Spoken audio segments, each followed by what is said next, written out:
Книгата се казва Светулки за трешетките. Светулките, макар и всъщност грозни баболечки, са толкова красиви и феерични създания. И да, те светят в тъмата на нощта. Те са особени създания. Те са сияйни само нощем.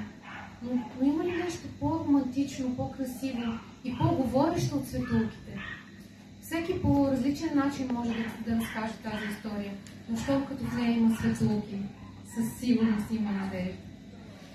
Един от моите другите информатори, който за съжаление все още пада на зависимостта, започна да чете романа и не беше пил 16 дни.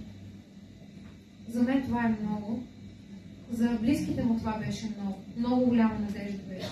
И когато го попитах защо не пиеш, как така един роман те кара да не пиеш, той каза: ами виждам се отстрани и виждам колко време съм пропилял от живота си и колко много на вас съм гледнал.